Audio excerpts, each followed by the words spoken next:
পুরো ভিডিওটিতে ক্লিক করার জন্য আপনাদের জানাই অসংখ্য ধন্যবাদ। দেখতে শুরু করেছেন আপনাদের প্রিয় ইউটিউব চ্যানেল। আশা করি সকলেই ভালো আছেন।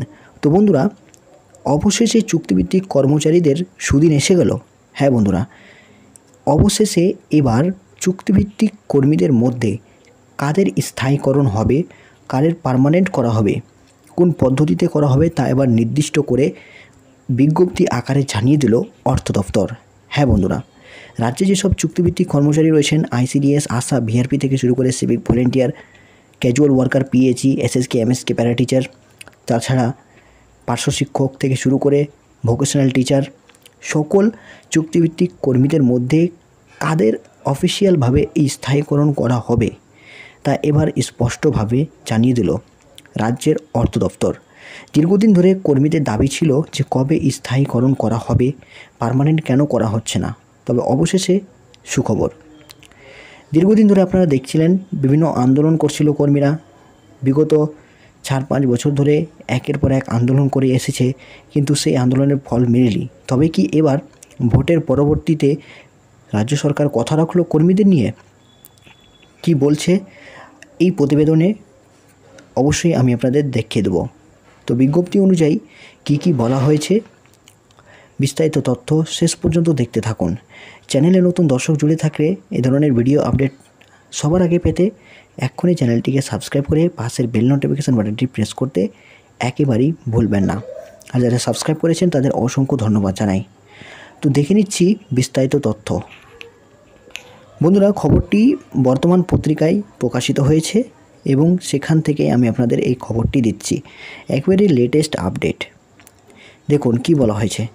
দৈনিক মজুরি চুক্তির ভিত্তিতে নিযুক্ত সহ কয়েক ধরনের কর্মীদের মধ্যে কারা স্থায়ী কর্মী হতে পারবেন তা এবার অর্থ দপ্তর নির্দিষ্ট করে জানিয়ে দিল। এ নিয়ে সরকার দপ্তরগুলির বিভ্রান্তি কাটাতেই এই যে নির্দেশিকা জারি করা হয়েছে তা উল্লেখ করেছে অর্থ দপ্তর। স্থায়ী কর্মীদের বেতন HRMS অর্থাৎ হিউম্যান রিসোর্স ম্যানেজমেন্ট সিস্টেম ব্যবস্থার মাধ্যমে হয়, অন্যদের তা হবে না। অর্থ দপ্তর জানিয়েছে যে কর্মীদের কোনো উদ্দেশ্যে একসময় নিযুক্ত করা হয়েছিল তাদের চাকরি থাকবে এবং পরিস্থিতি থাকলে তাদের HRMS ব্যবস্থার মাধ্যমে বেতন দেওয়া হবে। এর মধ্যে মজুরি ও চুক্তিভিত্তিক কর্মী ছাড়াও 2 শ্রেণীর কর্মীর কথা উল্লেখ করা হয়েছে। 2011 সালের সেপ্টেম্বর মাসে অর্থ দপ্তর কিছু অস্থায়ী কর্মীর চাকরির মেয়াদ 60 বছর বয়স পর্যন্ত করে দিয়েছিল। তাদের নির্দিষ্ট বেতন, ছুটি, অবসরের পর এককালীন টাকা দেওয়ার ব্যবস্থাও করা হয়। আর কিছুদিন আগে মন্ত্রিসভার বৈঠক থেকে বিভিন্ন দপ্তরে 6000-এরও বেশি চুক্তিভিত্তিক কর্মী নিয়োগ করা হয়েছিল। কর্মীদের এই সুবিধার আওতায় আনা হয়। পরবর্তীকালে সরকার এভাবে বেশ কিছু কর্মী নিয়োগ করে তাদের এই সুবিধাগুলি দিয়েছে। বামফ্রন্ট সরকারের আমলে সরকারি নিয়ম মেনে নিযুক্ত অস্থায়ী কর্মীদের একাংশকেও এর আওতায় আনা হয়। বন্ধুরা, যেমনটা আপনারা জানেন যে বাম আমলে বিভিন্ন ধরনের চুক্তিভিত্তিক কর্মীরা ছিল, তাদের একাংশের দাবি ছিল যে তাদের চুক্তিভিত্তিক থেকে স্থায়ীকরণ অর্থাৎ পার্মানেন্ট করা হোক। কিন্তু সরকার যাদের করেছিল তাদের মধ্যে প্রায় 60% কর্মী বঞ্চিত থেকে গিয়েছে। এবং তার পরবর্তীতে তৃণমূল সরকারের আবার আগমন ঘটলে মমতা বন্দ্যোপাধ্যায়ের নেতৃত্বে বেশ কয়েক শ্রেণীর চুক্তিভিত্তিক কর্মচারীদের স্থায়ীকরণ করে দেওয়া হয়েছিল। কিন্তু বেশিরভাগ কর্মীরা বঞ্চিত ছিল। তারা আবার আন্দোলন শুরু করে এবং এই আন্দোলন এখনও পর্যন্ত করে আসছেন কর্মীরা। তাদের বেতন কাঠামোতে কিছুটা পরিবর্তন হলেও পার্মানেন্ট নিয়ে খুব একটা ভালো খবর মেলেনি। তারপরে দেখুন, পরবর্তীকালে এই ধরনের কর্মীদের বেতন, অবসরকালীন প্রাপ্য বেড়েছে। এই যে আমি যে কথাটা বললাম যে তাদের অবসরকালীন প্রাপ্য এবং তাদের ভাতা বেড়েছে। কি লোকসভা ভোটের আগে আপনারা দেখেন যে আইসিডিএস কর্মচারীদের যাদের হেল্পার তাদের 500 টাকা এবং ওয়ার্কারদের 750 টাকা করে একটা ভাতা বৃদ্ধি করেছিল। আশাকর্মীদেরও, সিভিক ভলেন্টিয়ারদেরও এবং ভিআরপি সহ ক্যাজুয়াল ওয়ার্কারদেরও বেতন বৃদ্ধি করেছে। কিন্তু পার্মানেন্ট নিয়ে সরকার এখনও পর্যন্ত মুখ খোলেনি।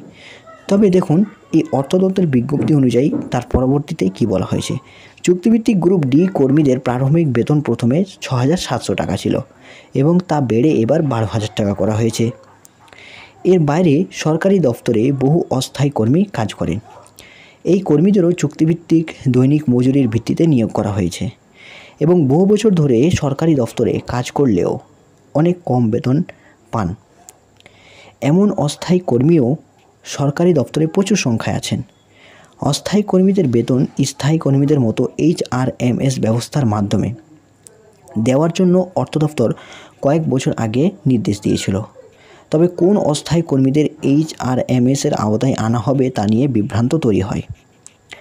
অর্থ দপ্তর জানিয়েছে যে কোনো অফিস বিশেষ প্রয়োজনে অস্থায়ী কর্মীর ভিত্তিতে বা নির্দিষ্ট সময়ের কর্মী নিয়োগ করতে পারে।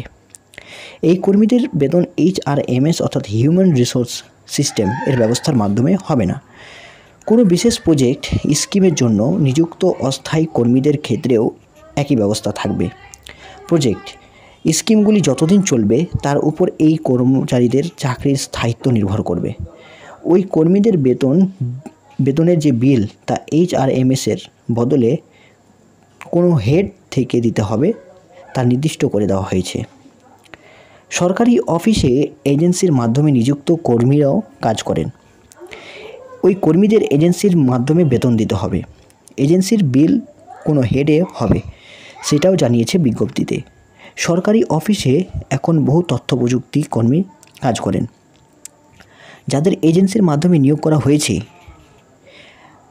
তথ্য প্রযুক্তি কর্মীদের HRMS ব্যবস্থার মধ্যে আনার নির্দেশ কয়েক মাস আগে জারি করেছিল অর্থ দপ্তর, কিন্তু কোনো তথ্য প্রযুক্তি কর্মীদের ক্ষেত্রে এটা কার্যকর হবে তা নিয়ে বিভ্রান্ত থাকায় অনেক অর্থ দপ্তর এই কাজ এখনও করতে পারেনি। এবার সেই জটিলতা কাটতে পারে। তবে স্বাস্থ্য, পঞ্চায়েত, সমাজ কল্যাণ বিভিন্ন দপ্তরের বিভিন্ন গুরুত্বপূর্ণ প্রকল্পের অধীনে কর্মরত কর্মীদের বিষয়টি আলাদাভাবে উল্লেখ করা উচিত ছিল বলে তৃণমূল প্রভাবিত কর্মী সংগঠন মনে করছে। তো বন্ধুরা, যেমনটা আপনারা দেখলেন যে এবার হিউম্যান রিসোর্স ম্যানেজমেন্টের মাধ্যমে কর্মীদের বেতন ব্যবস্থা করা হবে এবং এই সব কর্মীদের আপনারা দেখলেন যে স্থায়ীকরণের জন্য বিজ্ঞপ্তি জারি করেছে। অর্থাৎ 750 টাকা ছিল তাদের বেতন, এবার 12,000 টাকা করা হয়েছে। 12,000 টাকা থেকে বেড়ে তাদের অবসরকালীন ভাতাও বৃদ্ধি হয়েছে এবং এইসব কর্মীদের হিউম্যান রিসোর্স ব্যবস্থার মাধ্যমে তাদের স্থায়ীকরণ হয়ে যাচ্ছে। তো স্থায়ীকরণের কার্যকরটা কবে থেকে হচ্ছে সেটা অবশ্যই আরেকটি নোটিশ আসলে আমরা বুঝতে পারবো।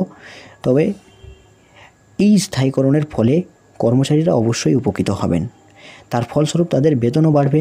অর্থাৎ পার্মানেন্ট হলে তাদের বেতন অবশ্যই বাড়বে, এটা হচ্ছে সিম্পল ব্যাপার। তাহলে বন্ধুরা, অবশেষে সুখবর এসে গেল কর্মচারীদের। তো ভিডিওটি অবশ্যই আপনারা শেয়ার করবেন এবং কমেন্ট সেকশনে আমাদের মতামত জানাতে ভুলবেন না। কোন কর্মচারী রয়েছেন সেটাও অবশ্যই লিখে জানান। ভিডিওটি সম্পূর্ণ দেখার জন্য অসংখ্য ধন্যবাদ।